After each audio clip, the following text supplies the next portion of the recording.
BJP के वीरेंद्र सचदेवा कुछ कह रहे हैं। इस वक्त मेरे साथ बातचीत के लिए मौजूद हैं दिल्ली बीजेपी के प्रदेश अध्यक्ष वीरेंद्र सचदेवा जी। सर, अरविंद केजरीवाल की इस्तीफे की मांग आप लोग लगातार कर रहे थे, अब उन्होंने इस्तीफा दे दिया है, अब आप लोग के पास क्या जवाब है? नहीं, उन्होंने इस्तीफा दिया है लेकिन एक राजनीतिक नौटंकी के तहत दिया है।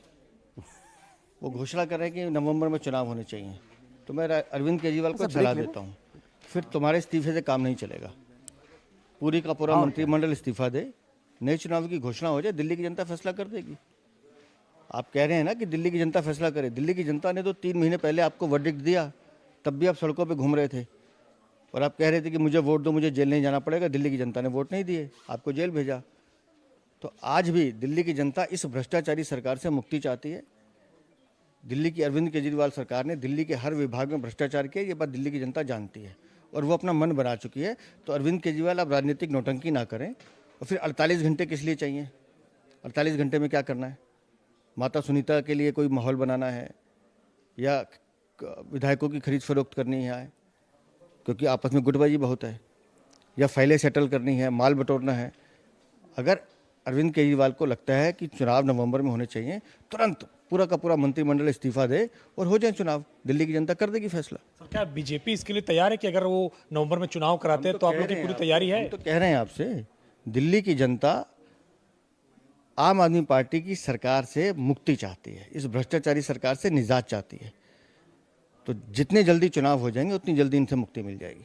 सर, एक सवाल और है, उन्होंने खुद की तुलना भगत सिंह से की है, बटुकेश्वर दत्त से, मनीष सिसोदिया की तुलना की है और कहा कि क्रांतिकारी तरीके से हम ये सरकार चलाते रहे, भ्रष्टाचार के खिलाफ चला रहे थे। जिस तरह की बात अरविंद केजरीवाल कर रहे हैं वो कोई निम्न स्तर का व्यक्ति कर सकता है कि शहीद आजम से अपनी तुलना करना। मतलब इस तरह की बात सपने में भी नहीं जो सोची जा सकती कि शहीद आजम भगत सिंह से हम अपनी तुलना करेंगे। अरे उन्होंने जेल में देश के लिए अपनी जान दे दी और तुम जब जेल गए थे तुम्हारा आचरण भी सबने देखा था कि 2 दिन कूलर नहीं मिला था तो तुमने हो हल्ला मचा दिया। तुम्हारे मंत्रियों ने घर से 2 टाइम 3 टाइम तुम्हारे लिए पकवान आते थे, आलू पूड़ी हलवा जो तुम चाहते थे वो बन के आता था। नवरात्रों में तुम अंडे खाते थे। ये पब्लिक डोमेन में है। तुम अपनी तुलना शहीद आजम से करोगे जिन्होंने कितने दिन अन्न ग्रहण नहीं किया तो अपने साथियों के लिए, जिन्होंने पानी छोड़ दिया था अपने साथियों के लिए, तुम उनसे अपनी तुलना करोगे? मतलब ये बहुत ही निम्न स्तर की बात अरविंद केजरीवाल ने की है। सर, आम आदमी पार्टी कह रही है कि अब आज से ये दिल्ली के अंदर चर्चा होगी कि चुनाव कब होना है और अरविंद केजरीवाल को हमको फिर से कब से सत्ता में बैठाना है। बीजेपी क्या चर्चा करवाएगी? दिल्ली में सिर्फ एक ही चर्चा होगी कि जितनी जल्दी होगो इस भ्रष्टाचारी सरकार से मुक्ति मिले और दिल्ली में आम आदमी पार्टी की रवानगी तय है। ये 100% लिख लें। सर, आप लोग सजा याफ्ता कह रहे हैं अरविंद केजरीवाल को, तमाम उनके मंत्रियों को, लेकिन सौरभ भारद्वाज अभी पीसी कर रहे थे, वो कह रहे थे सजा याफ्ता कहाँ से है वो? तो अभी जेल में क्या किसी कॉमन कॉज के लिए गए थे? माननीय न्यायालय ने आपको जेल इसलिए भेजा था ना कि आप शराब घोटाले में आरोपी हैं और आपकी लीगल को उन्होंने वैध ठहराया है माननीय सुप्रीम कोर्ट ने, उसके सबूत हैं। आपने शराब घोटाले में चोरी, वीरेंद्र कमीशन सचदेवा बात सब कर रहे हैं हमारे सहयोगी से। वीरेंद्र सचदेवा दिल्ली बीजेपी अध्यक्ष हैं।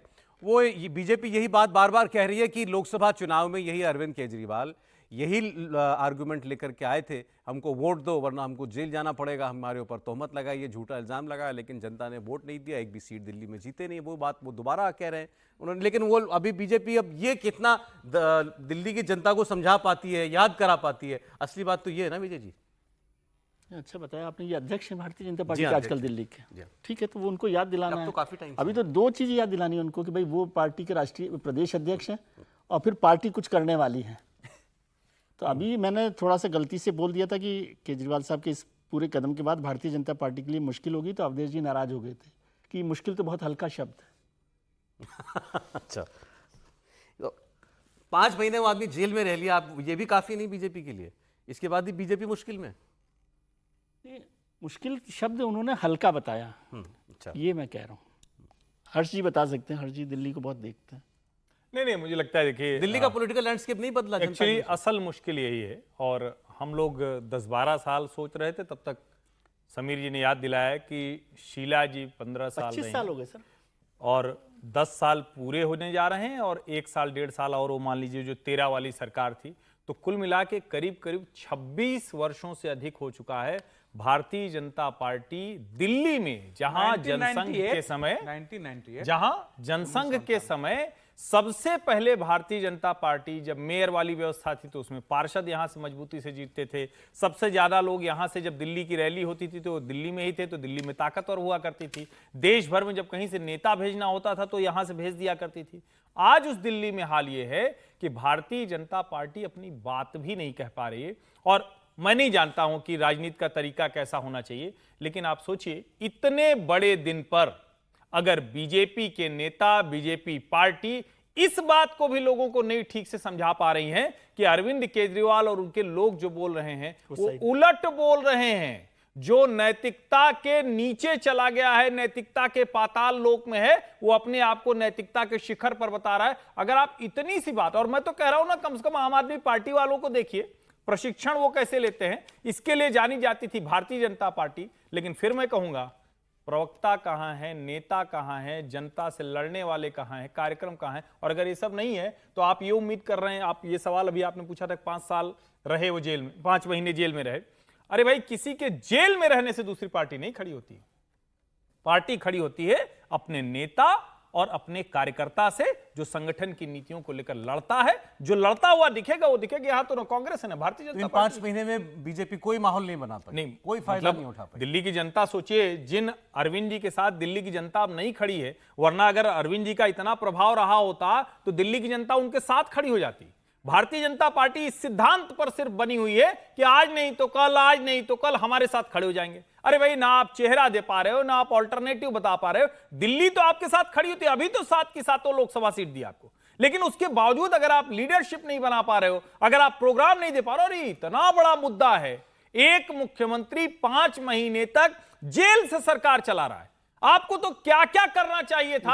आपको तो मतलब जेल का मुख्यमंत्री ये दिल्ली की सड़कों पर, दिल्ली के हर व्यक्ति के दिमाग में छप जाना चाहिए था। नहीं, उसके बाद लेकिन आप वो भी नहीं कर पाए।